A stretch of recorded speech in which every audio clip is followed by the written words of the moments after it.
This is my husband, the man responsible for who I am today. The words hit me like a bullet to the chest. But it wasn't me she was talking about.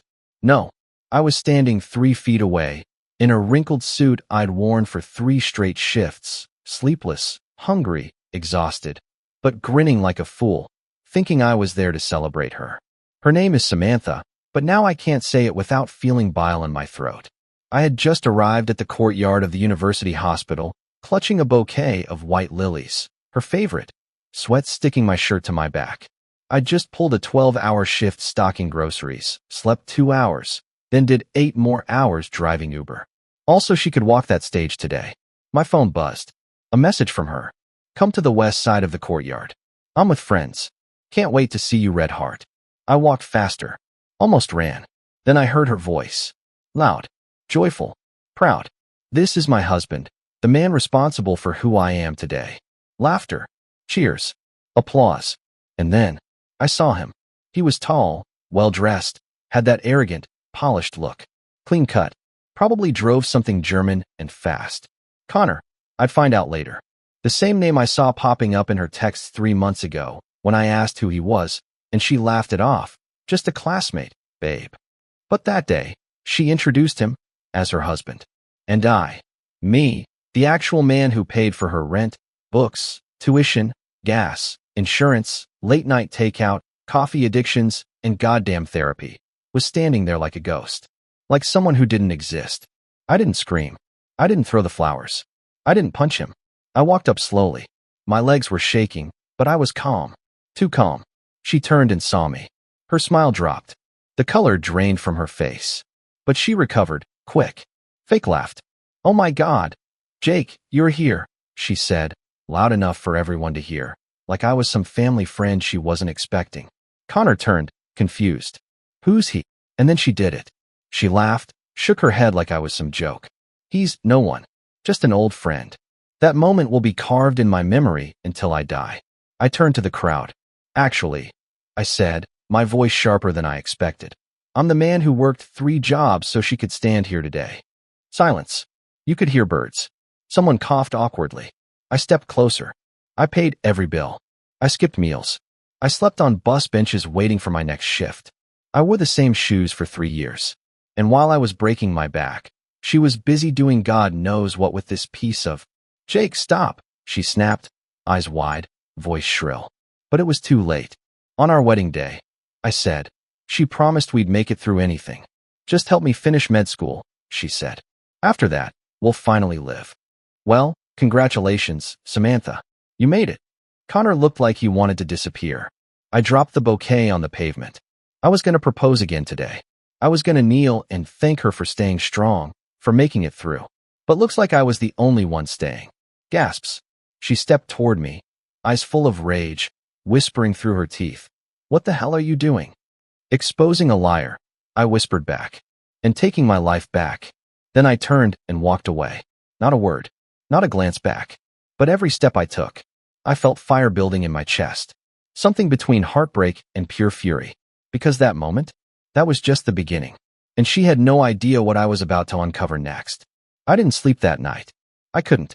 I sat in my car outside our apartment, engine off, keys in my lap, staring at the building like it had betrayed me too. I replayed every moment of the last 4 years in my head. Every lie she fed me. Every study session that ran too long. Every time she said she was too tired, too stressed, too busy. All those times I swallowed my doubts because I loved her.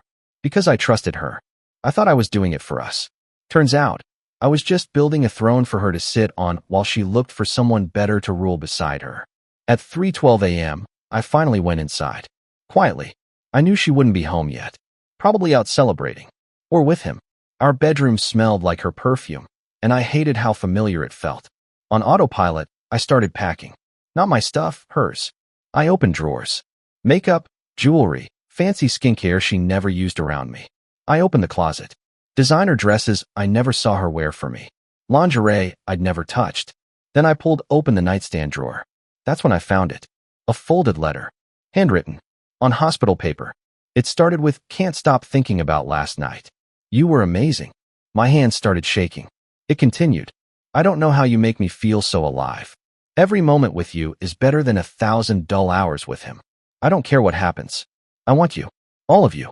There was more, but I stopped reading. There it was. Confirmation. In ink. That wasn't just a fling. She was in deep.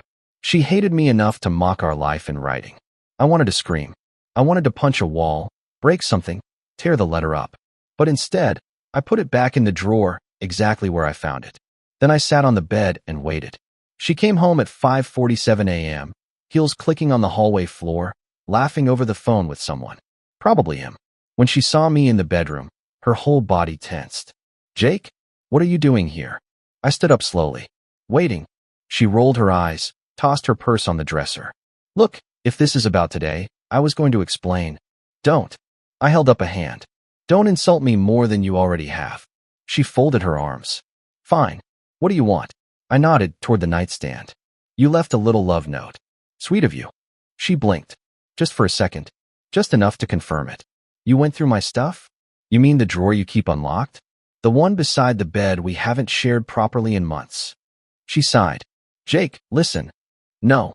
You listen. You denied me. Publicly. After everything I've done for you. I panicked, okay? She snapped. Connor was there. My friends were there. I didn't want to make it weird. You told everyone he was your husband. She didn't respond. That wasn't panicked, Samantha. That was choice. Her eyes narrowed. You're being dramatic. You think you're the only one who sacrificed something? You think working those jobs makes you some kind of martyr? No, I said. But it damn sure doesn't make me no one. She scoffed, turned away, started changing clothes like we weren't even having this conversation. Like I didn't just find a letter about her being with another man. I watched her unzip her dress, still smelling like cologne that wasn't mine. She looked at me over her shoulder. Maybe if you spent less time playing hero and more time being a man, I wouldn't have had to look elsewhere. That line broke something inside me. I didn't yell. I didn't cry. I walked to the closet, pulled out a duffel bag, and started throwing her clothes into it. Folded, neatly, with care. The way I used to do her laundry before her exams. Before she forgot who I was. What the hell are you doing? She asked. Packing. You've made it pretty clear you don't live here anymore. She laughed. You think you can just kick me out? You already left. I'm just helping you finish the job.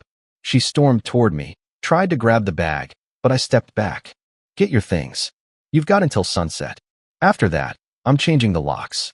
Jake, be serious. I was. Every day, every night, every shift. You weren't. Now live with it. She opened her mouth again, but no words came. Good. Let the silence explain what her lies never could. I walked out of the room, and for the first time in years, I felt free. I spent the rest of the morning in the kitchen, sitting at the small table where we used to drink coffee and talk about our dreams, hers mostly. I couldn't stomach the thought of touching anything, so I just sat there, staring at the floor, hearing every creak in the apartment as she moved around like she still owned it. Around noon, I heard her suitcase hit the hallway floor. She was dragging it out, huffing like she was the victim in all this. I didn't move. I didn't speak. Just listened.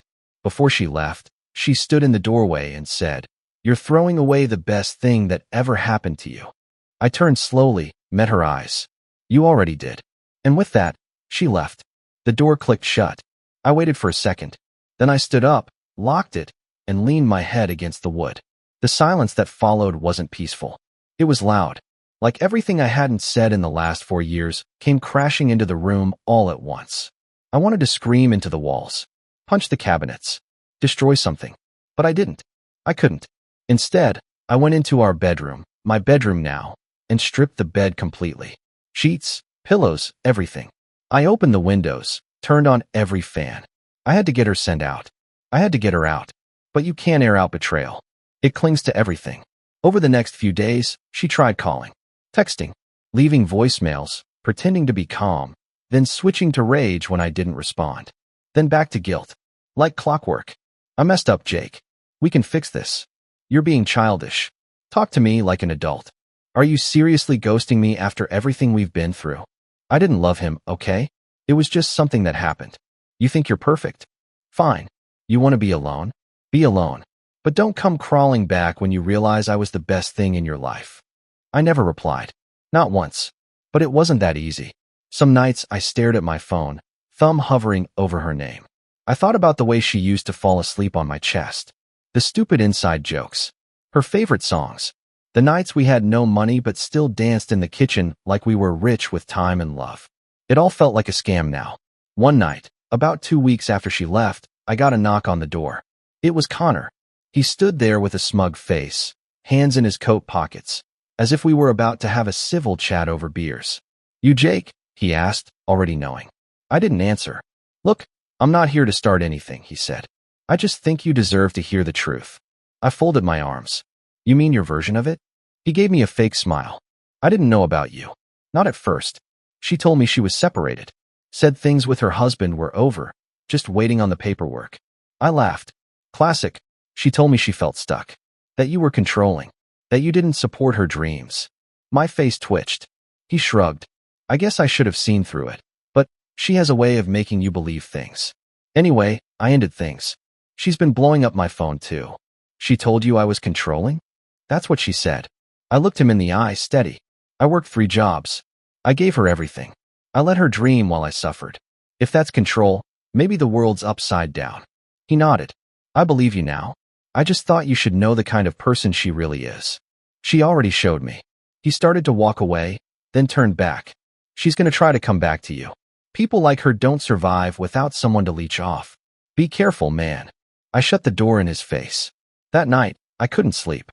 Again. Not because of her. Because of me.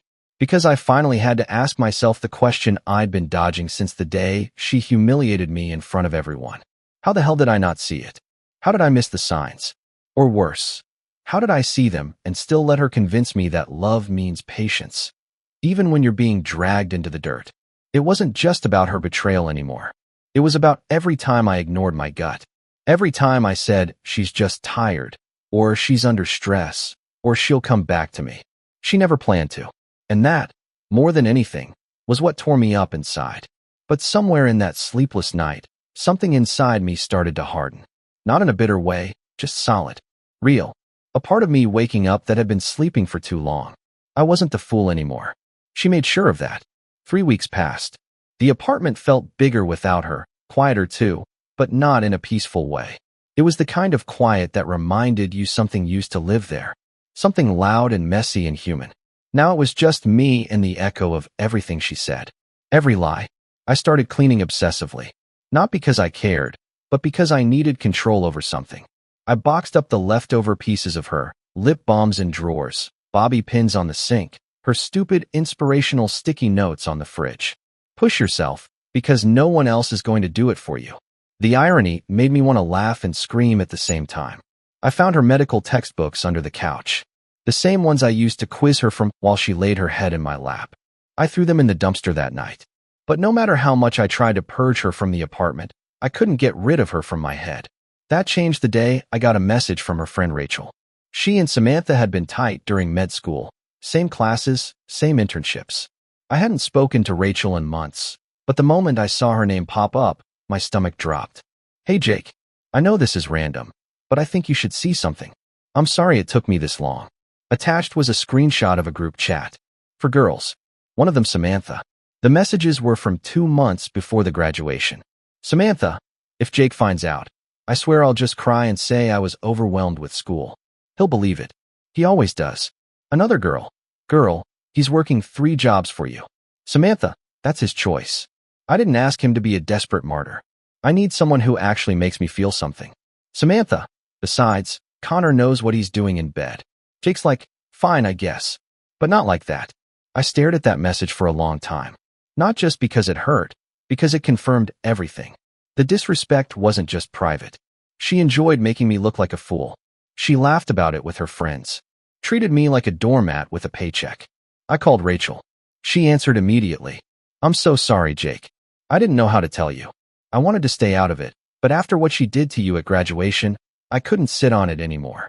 I was quiet for a moment, then said, "Did she ever love me?" Rachel sighed. "I think she loved the idea of you. Someone who gave everything and asked for nothing." That hit me harder than I expected. Rachel continued. "Samantha always wanted to be seen as the victim, even when she was the one breaking hearts. She's been talking about upgrading for a while now." "Upgrading," I muttered.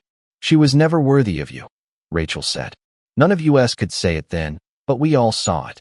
That night, I sat in the dark with a bottle of cheap whiskey and stared at a blank wall. No music, no distractions, just me and the weight of every truth I'd been avoiding. She didn't fall out of love with me. She never loved me as I was. Just loved what I could do for her. The effort, the sacrifice, the loyalty. It was currency for her. And the moment I stopped being useful, she traded me in. The next morning, I did something I never thought I'd do. I called my boss and quit one of my jobs. I didn't need to break myself anymore for someone who wasn't even here. I'd been grinding nonstop, and for what? I didn't feel relief. I felt like a man crawling out of a wreck he didn't know he was in. But the most surprising part? I didn't want revenge. Not yet. What I wanted was truth. All of it. I wanted to know how deep the hole went. What else she'd lied about. Who else she'd fooled. And I had no idea that within 48 hours, I'd find out something that made every betrayal so far feel small. Because Samantha? She wasn't done with me. Not even close. I got the call 2 days later. Blocked number. Normally I wouldn't answer, but something told me to. Jake. A woman's voice, tight, serious. This is Detective Janice Holloway. I need to ask you a few questions about your wife, Samantha. That sentence alone hit harder than every punch life had thrown at me over the past month. She's not my wife anymore, I said instinctively. What's this about? I need to confirm a few things with you in person, she replied. Preferably today. It's regarding a man named Connor Reeves. My blood froze. We met at the station an hour later. She walked me through a narrow hallway, past peeling walls and humming fluorescent lights, into a small, windowless room that looked like it had seen too many broken people sit in too many broken chairs. She slid a folder across the table. Mr. Reeves was arrested last night at a bar in Midtown. Disorderly conduct, resisting arrest, and possession of a controlled substance. I didn't say anything. I wasn't surprised. In some twisted way, I was waiting for that shoe to drop. She continued. When he was brought in, he mentioned your wife. Said she was involved in something bigger. That if he went down, he wouldn't go alone. I raised an eyebrow. What the hell does that mean?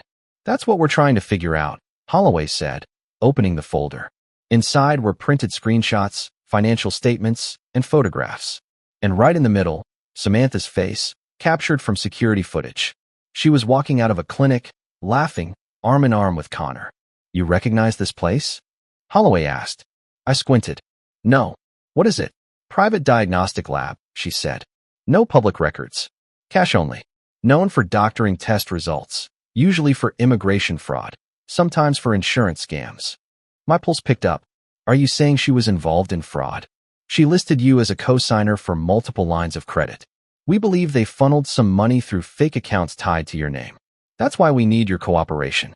You might be on the hook for things you didn't even know about. I sat back in my chair, stunned. Not just betrayal, not just lies, but crimes. And I was the fool she set up to take the fall. I have no part in any of that, I said flatly. We believe you, Holloway replied. But proving it is another matter. I left the station with my hands clenched into fists.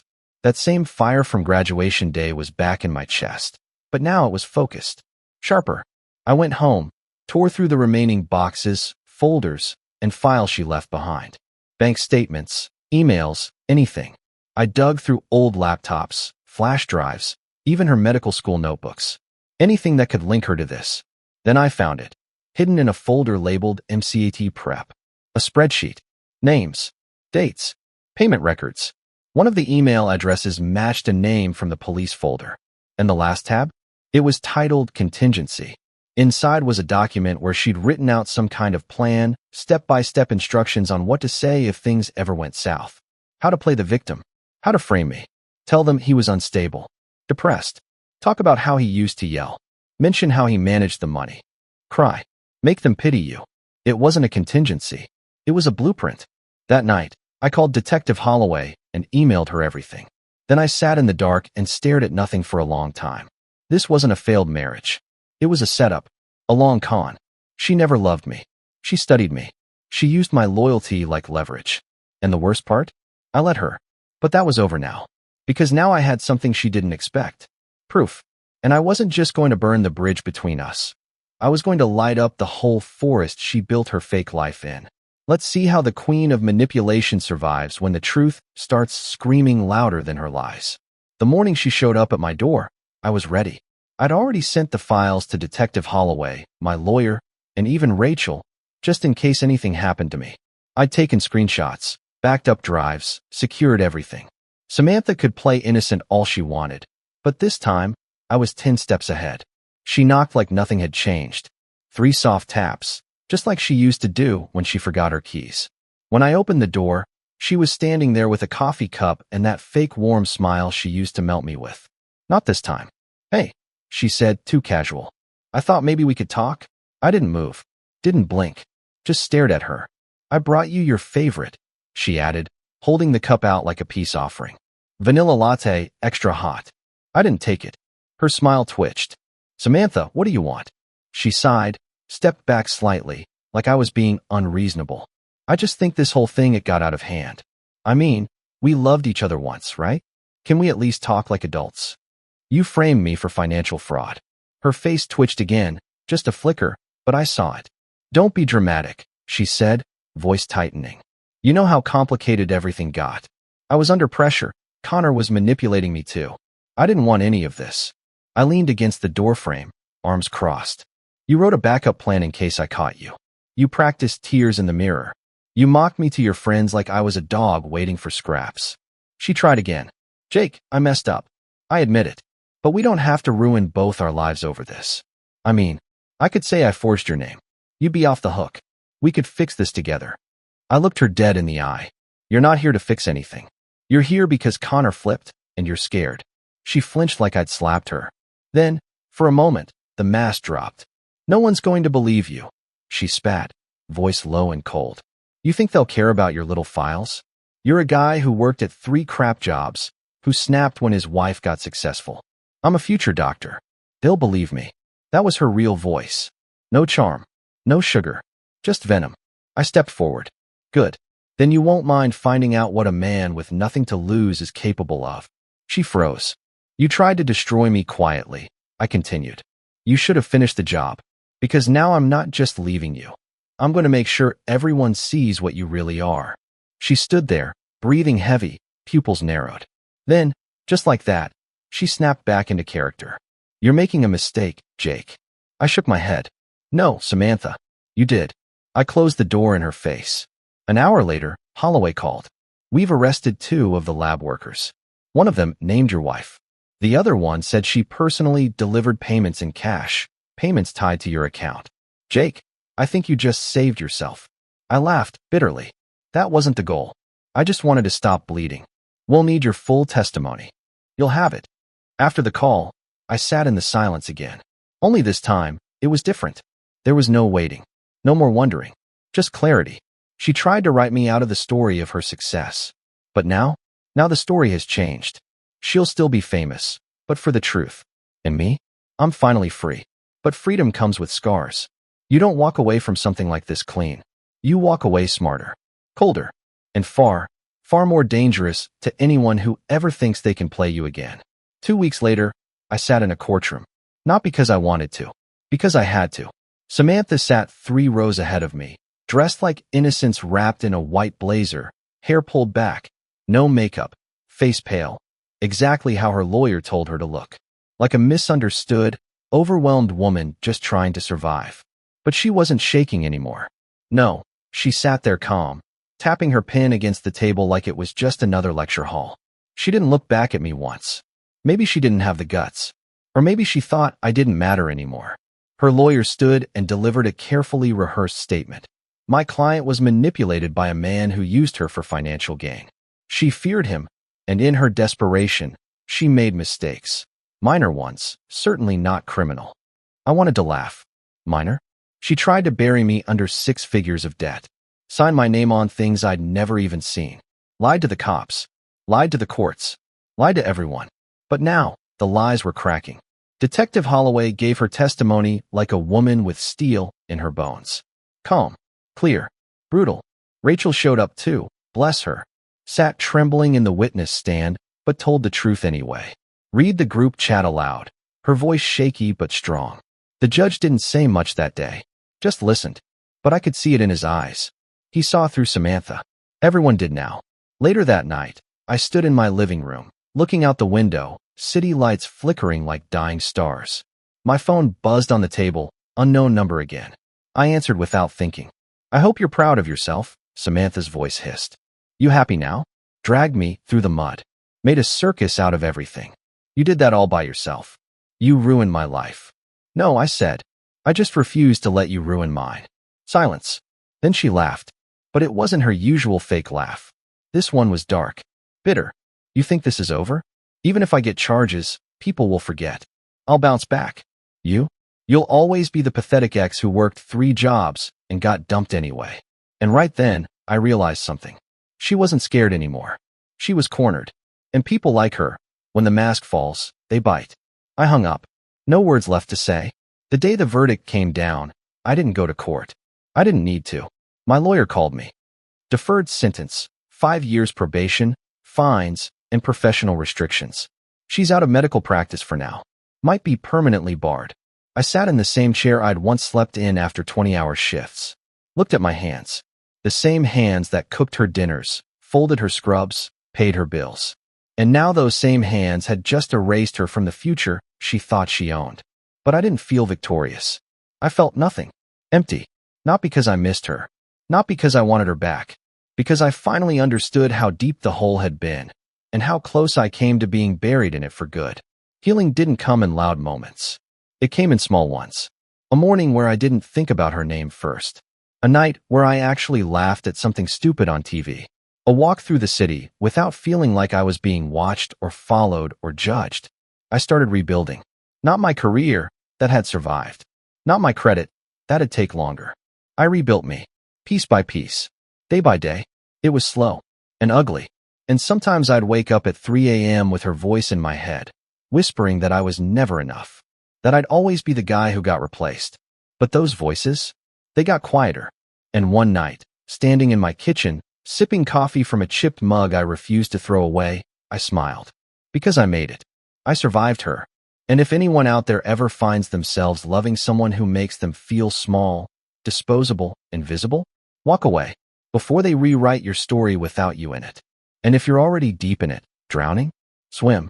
Because I promise you, the shore is real, and the air tastes better without her poison in your lungs. 3 months later, I got an envelope in the mail. No return address.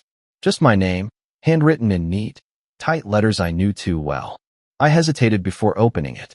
Something in me already knew it wasn't over. With someone like Samantha, it never truly is. Inside was a single page, folded 3 times. A letter. Jake, I don't expect you to forgive me. Honestly, I don't even know why I'm writing this. Maybe because I'm finally sitting still for the first time in years, and silence is a loud mother asterisk. You were good to me. Too good. And I used it like currency. You gave without asking, and I took without caring. I don't love you. I never did. Not the way you wanted. But I did respect you once. I know I ruined that. I probably ruined a lot of things I haven't even realized yet. Connor's gone. He flipped, sure, but he also ran. Left town, no goodbye, nothing. He used me too. Guess I deserved it. I'm not writing to say I've changed. Just to say I finally see the wreckage. That's all. I hope you're okay. Or at least, okay enough. I read it twice. Then a third time. And I didn't feel a damn thing. No rage. No satisfaction. Not even pity. Because she was right about one thing. Silence is loud. And for once, her words couldn't fill the space anymore. I burned the letter in my sink. Watched it curl, blacken, disappear. She didn't deserve to live rent-free in my drawers or my head. That weekend, I drove out of the city for the first time in years. Just me, the road, and a playlist I hadn't touched since before everything fell apart. Somewhere along a winding stretch of highway, sun dipping below the trees, I rolled down the windows and screamed.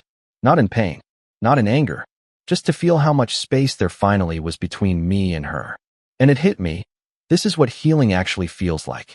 Not peace. Not closure, but space. Space to rebuild. Space to breathe. And if I could go back, I wouldn't warn the old me. I wouldn't stop him from falling for her. Because sometimes the only way to know your worth is to watch someone try to bury it and fail. She tried to erase me on the day she was supposed to be proud. But I'm still here. And she? She'll always remember the man who stood in front of her lies and didn't flinch. The man she underestimated. The man she lost. The day I closed the chapter on her for good wasn't loud. No dramatic music, no final confrontation, no applause. It was me, standing in the kitchen, barefoot on cold tile, drinking coffee at sunrise. The same apartment, the same city, the same silence. But everything felt different. Because I wasn't surviving anymore. I was living. And that's what people like Samantha never understand. They chase validation, image, applause. But they don't know the quiet strength of someone who's been to the bottom, seen hell, and still chose to climb out without dragging anyone else down. I'll never forget her. I don't want to. She was the lesson I didn't know I needed. The storm that showed me my own spine. To anyone out there living in the shadow of someone's manipulation, someone's lies, someone's fake love masked as sacrifice. Walk. Run. Crawl if you have to. But get out. You'll lose pieces of yourself, yes. But what comes back will be real. Unshakable. Pure. And one day, when they try to reach you again, through a letter, a memory, a whisper in your head, you'll smile the way I did. Not because you missed them, but because you survived them. And that, my friend, is your final revenge.